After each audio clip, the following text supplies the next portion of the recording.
دوستوں، بزرگوں، نوجوان ساتھیوں، السلام علیکم ورحمۃ اللہ وبرکاتہ۔ ساتھیوں، آج میں بہت ہی ایموشنل بیان لے کر آیا ہوں۔ اس بیان میں آپ کو ہلا دینا ہے۔ بیان جو ہے پیر اجمل صاحب نے معاشرے کے بارے میں بتایا، اور ایک باپ اپنی اولاد کے لیے کیا کچھ نہیں کرتا ہے، اور وہ اولاد ماں باپ کو کس طرح سے تڑپاتی ہے۔ جو آج کے دور میں سب سے زیادہ معاشرہ بگاڑ رکھا ہے، وہ کون سی چیز ہے جس نے ہمارے مسلمان بھائیوں کو بگاڑ رکھا ہے؟ تو آج کی ویڈیو میں آپ کو دکھاؤں گا پیر اجمل صاحب نے جو اس بیان کے اندر بتایا ہے۔ اس بیان کو سننے کے بعد 100% آپ کی آنکھوں سے آنسو آنے لگیں گے۔ تو ساتھیوں، اس ویڈیو کو بالکل بھی اسکپ نہ کریں، لازمی لاسٹ تک ضرور دیکھیں۔ تو آئیے چلتے ہیں ویڈیو کے اندر، دیکھتے ہیں۔ لیکن تجھے پتہ نہیں کہ یہ کسی ماں کا بیٹا ہے، پتہ نہیں کسی بیوی کا شوہر ہے۔ ایک ہمارے دوست ہیں، بزرگ ہیں، ان کا داماد فوت ہو گیا، نشہ کرتا تھا۔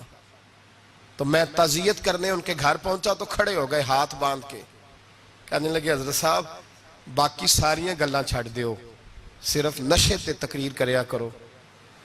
وہ جب جیتا تھا تو تب بھی اس کے بچے یتیم ہی تھے، یتیم ہی تھے۔ میری بیٹی جب میرے گھر آتی تھی اور میں اپنے پوتوں کے اترے کپڑے اسے پہننے کو دیتا تھا تو میرا کلیجہ پھٹتا تھا۔ اور میری بیٹی اس کی زندگی میں بھی بیوہ کی زندگی گزار رہی تھی، وہ میری بہوؤں کے اترے ہوئے کپڑے پہنتی تھی۔ کوئی دعا کرو، کوئی جلسے کرو، یہ لت ختم ہو جائے۔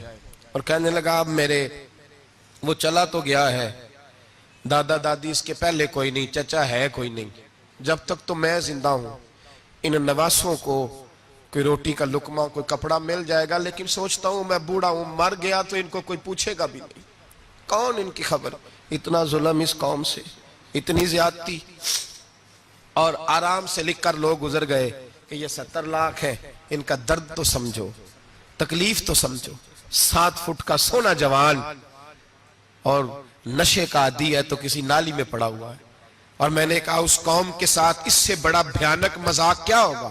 کوئی دانشور تھا بڑا ظالم، اس ظالم سے کوئی مشورہ لینے آیا، اس نے آ کے کہا تو بڑا ظالم ہے، بڑے کڑوے مشورے دیتا ہے، میرا ایک دشمن ہے، میں اس سے بدلہ لینا چاہتا ہوں، میرا دل کرتا ہے اس کا بچہ قتل کر دوں تاکہ وہ تڑپے۔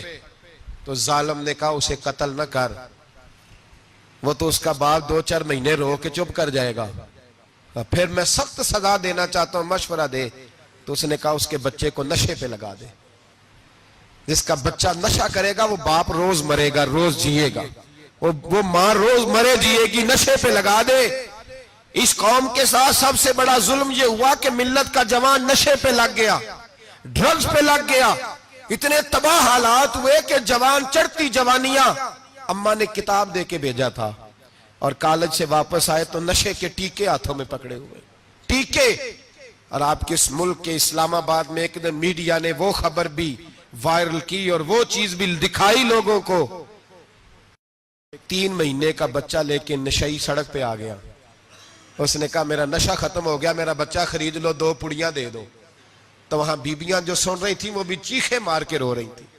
یہ ظلم کیا اس قوم کے ساتھ، اور کرپشن کی لعنت نے اجازت دی سپلائی کرنے والوں کو کہ گلی گلی بیچے، گلی گلی۔ انہوں نے کچھ تھوڑا ظلم نہیں کیا ان حکمرانوں نے، اور ہماری اپوزیشن اس کو نہ صرف اتنا پتا ہے کہ یہ جائیں اور ہم آئیں، اس سے زیادہ کوئی غرض نہیں۔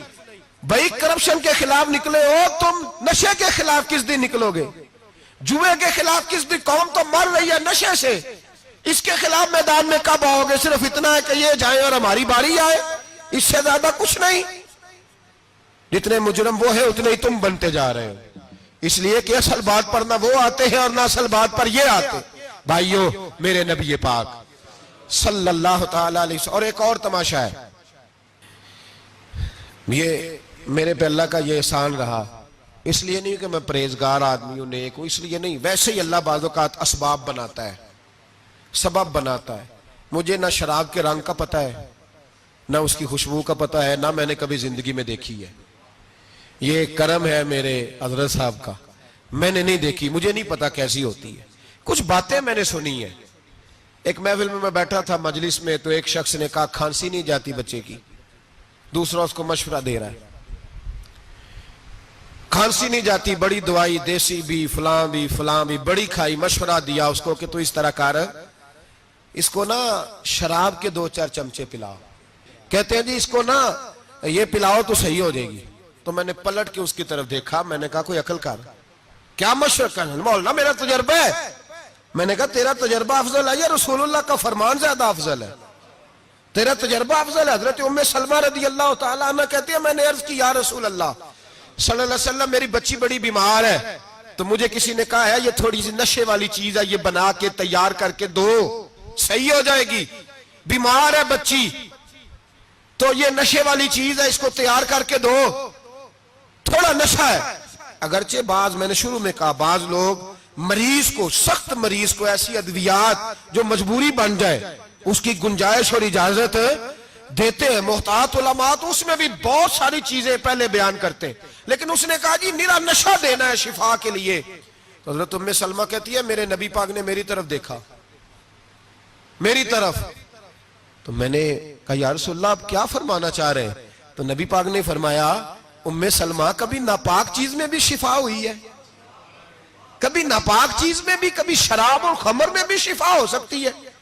شفا رب کریم نے رکھی ہے پر شہد کے اندر رکھی ہوئی ہے، شفا اللہ نے رکھی ہے قرآن مجید میں رکھی ہوئی ہے، تو اس میں بھی کبھی یہ حضور نے بیان کیا ہے کہ اس کے اندر شفا ہو سکتی، تو امت کتنی دلیری کرتی ہے جو یہ مشورے دیتی ہے کہ اس کے اندر نشہ ہے، شراب ہے، تو کھانسی چلی جائے گی تو فلانی بیماری چلی جائے گی۔ نہ آؤ ان چیزوں پہ، نہ اپنے ایمان کو خرابی دو، اور نہ ایسی باتیں کرو جس سے کہ ڈائریکٹ رسول اللہ صلی اللہ علیہ وسلم کے واضح ارشادات کی مخالفت ہو۔ میرے نبی پاک صلی اللہ علیہ وسلم نے فرمایا، اور پھر کچھ لوگ کہتے ہیں تھوڑی پی ہے جی۔ اب تو میں تجزیے میں پڑھ رہا تھا کہ ایسی شراب ایجاد ہو گئی ہے، لوگ شراب پیتے ہیں اور وہ مست بھی رہتے ہیں، کار بھی چلاتے رہتے ہیں، کہتے ہیں جی نہیں ہمارا ذہن معاف نہیں ہوا تو یہ والی صحیح ہے، نشہ نہیں لاتی۔ میرے نبی پاک صلی اللہ علیہ وسلم نے فرمایا جس چیز کی تھوڑی مقدار، زیادہ مقدار حرام ہے اس چیز کی تھوڑی مقدار بھی حرام ہے، جس کی زیادہ مقدار حرام ہے اس کی تھوڑی بھی۔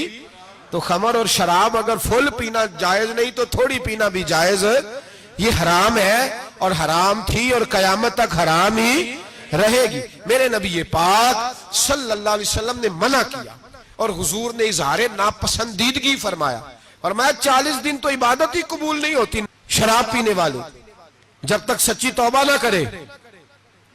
ایک دن صحابہ بیٹھے تھے سارے، حضرت ابو بکر صدیق بھی تھے، فاروق اعظم بھی تھے، عثمان غنی بھی تھے، ڈھیر ساری تعداد تھی صحابہ کی، سارے تشریف فرما تھے۔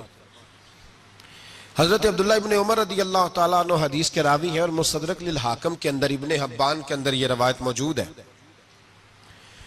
فرماتے ہیں صحابہ نہ بات کر رہے تھے، اور بات یہ کر رہے تھے کہ یار لوگوں کو گناہوں سے کیسے روکا جائے، لوگوں کو گناہوں سے گفتگو صحابہ یہ کر رہے تھے۔ عبداللہ ابن عمر کہتے ہیں بیٹھے تھے اور یہ گفتگو کر رہے تھے کہ گناہوں سے پلاننگ جی ہوتی تھی، ان کی جو محفلیں ہوتی تھی نا بیٹھ کے، وہ خوش گپیاں نہیں ہوتی تھی بلکہ وہ تبلیغ کی، جد و جہد کی، لوگوں کو برائی سے منع کرنے کے لیے بیٹھتے تھے، اس پر منصوبہ بندی کرتے تھے، پلان کرتے تھے، آگے ترتیب دیتے تھے۔ گفتگو ہو رہی تھی تو اب آپس میں بات ہونے لگی کہ کون سا گناہ زیادہ برا ہے جس پر سب سے پہلے کام کیا جائے۔ تو دور ایک صحابی بیٹھے تھے، ان کا نام تھا عبداللہ ابن عمر، ایک عبداللہ بن عمر ہے اور ایک عبداللہ ابن عمر ہے۔ حضرت عبداللہ ابن عمر دور بیٹھے تھے، بڑے سمجھدار سیانے باریک بین آدمی تھے۔ تو حضرت عمر فاروق اپنے بیٹے سے کہنے لگے جا عبداللہ ابن عمر سے پوچھ کے آ کہ سب سے سخت گناہ کون سا ہے۔ توجہ ہے میرے بھائیوں، ادھر دیکھیے گا میری جانب، پوچھ کے آ کہ سخت گناہ کون سا ہے۔ عبداللہ بن عمر رضی اللہ تعالیٰ عنہ کی خدمت میں جب عبداللہ ابن عمر گئے تو جا کے کہنے لگے کہ صحابہ پوچھتے ہیں کہ آپ نے زیادہ وقت گزارا ہے نبی رحمت صلی اللہ علیہ وسلم کے پاس، تو بتلائیے برا گناہ کون سا ہے، سب سے سخت گناہ، تاکہ سب سے پہلے اس پر پابندی لگائی جائے، اس پر محنت کی جائے۔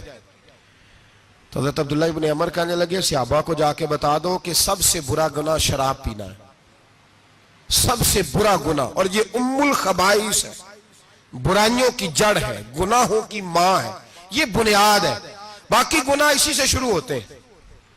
کہتے ہیں میں نے آ کے بتایا تو حضرت ابو بکر صدیق رضی اللہ تعالیٰ عنہ اور سیدنا فاروق اعظم کہنے لگے خود جاتے ہیں، ان کے پاس خود جاتے ہیں، چونکہ ہم نے بات سننی ہے ہم خود جاتے ہیں اور ان سے جا کر کے سوال کرتے ہیں کہ اگر آپ کو اس تفصیل کا پتہ ہے نا تو اس کے پیچھے بھی کوئی تفصیل ہوگی جو میرے نبی پاک نے بیان کی ہوگی صلی اللہ تعالی علیہ وسلم، اس تفصیل کا بھی آپ کو پتہ ہوگا جو نبی پاک نے بیان کی ہوگی، اس بات کے پیچھے جو بیک گراؤنڈ ہے، جو پس منظر ہے۔ فرماتے ہیں کہ ہم اٹھے، عبداللہ ابن عمر کے پاس گئے، ان سے جا کے پوچھا کہ جناب آپ نے یہ تو فرمایا ہے شراب ام الخبائث ہے، تو اس کے پیچھے پس منظر کیا ہے؟ تو عبداللہ ابن عمر کہنے لگے یہ میں نے اپنے پاس سے نہیں کہا، یہ میں نے نبی پاک سے سنا ہوا ہے۔ حضور سید عالم صلی اللہ علیہ وسلم بیٹھے تھے تو حضور نے فرمایا شراب، یہ نشہ، یہ برائیوں کی ماں ہے۔ ساتھیوں ابھی آپ نے ویڈیو کے اندر دیکھا ہوگا پیر اجمل صاحب کا بہت ہی ایموشنل بیان، اس بیان نے واقعی ہلا کر رکھ دیا، اور یہ بات بالکل صحیح ہے۔ جو آج معاشرے کو بگاڑ جو رکھا ہے وہ ہے شراب۔ کس طرح ایک باپ اپنے بیٹے کے لیے پریشان رہتا ہے جس نے اتنی محنت سے اس کی پرورش کی، اور پرورش کرنے کے بعد وہ بیٹا شراب پینے لگتا ہے، اور پینے کے بعد اپنے ماں باپ کے ساتھ سلوک صحیح نہیں کرتا اور اپنے ماں باپ کی ساری عزت مٹی میں ملا دیتا ہے۔ ساتھیوں یہ ساری حرکتیں صرف شراب کی وجہ سے ہیں، وہ آج کی ڈیٹ میں سب سے زیادہ معاشرے کے اندر شراب استعمال کی جا رہی ہے۔ مسلمان جو زیادہ تر مل رہے ہیں آپ کو شراب کے اڈوں پر مل رہے ہیں۔ جو مفتی صاحب نے بتایا کہ کسی نے کہا تھا کہ کسی کے گھر کو کس طرح سے خراب کیا جائے، اور جو ہر وقت وہ مرے، اس کے ماں باپ ہر وقت اس کو دیکھ کر مرے، تو ساتھیوں اس نے وہی طریقہ بتایا کہ اس کو شراب کے نشے کی لت لگوا دیجیے، وہ دن بہ دن روز مرتے رہیں گے۔ ساتھیوں یہ حرکت جو آج کے معاشرے کے اندر چل رہی ہے، سب سے زیادہ لوگ مسلمان بھائی شراب کے اڈوں پر نظر آ رہے ہیں، تو ہم کو سمجھنا ہوگا ہمارے ماں باپ کے دلوں پر کیا بیتتی ہے ہماری ان حرکتوں کو دیکھ کر۔ تو ساتھیوں آج کی میری ویڈیو کیسی لگی مجھے کمنٹ کر کے ضرور بتائیں، پھر ملتے ہیں نیکسٹ ویڈیو میں۔ اللہ حافظ۔